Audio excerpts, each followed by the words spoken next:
Okay, Ms. Ross, so right now we've got Emma coming in with her mother, Mhm. and I'm very excited to discuss these transition goals we're going to be incorporating into her IEP. I think it's going to be some really great things. Emma's going to be making her transition next year from elementary school into middle school, and as for any student, that can be a very difficult transition. I didn't want to go to middle school. Yeah, we know, but you're going to be all right. You're going to be all right. Yeah. And They prepared you well. You're going to be fine. you know, as of course we all know, because Emma is so social, she gets distracted from time to time, and we find that to be especially the case with one subject to another within the classroom. Ms. Ross will elaborate a little more on that. Yeah, and as Mr. Mahmood just stated, I love having Emma in my classroom. You're a fantastic student.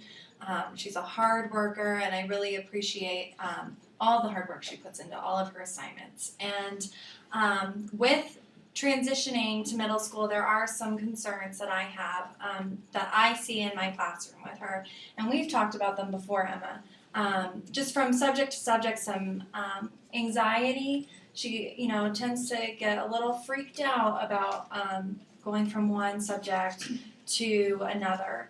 And we're also, we're worried a little bit about her organizational skills. We've tried some different things, but I think that in going to middle school, that could pose maybe a larger issue. Definitely. Um, I have concerns like that as well. Mhm. My main focus and concern would be environmentally. I don't want to have a break in her education. She's entering this new environment.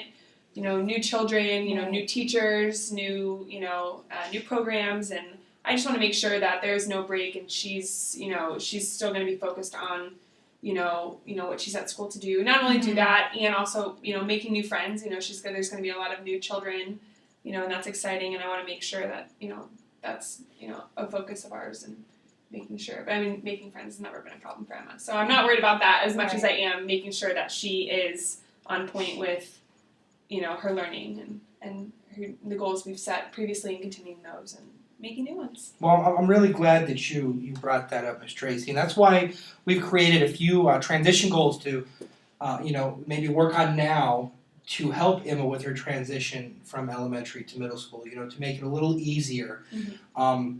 If you remember from the parent information session we had last week, we had talked about how we were going to be experimenting with a new. It's not a new program. It's just not something that's used in the earlier ages of education, and it's to be implementing transition goals within the student's IEP.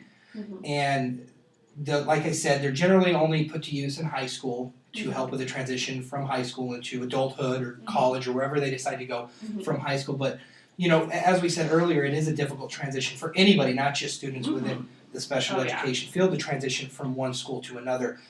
So we're very excited to be doing this with Emma, and we feel they're going to be very beneficial. So we're just going to go over some of the transition goals Perfect. we've made for Emma.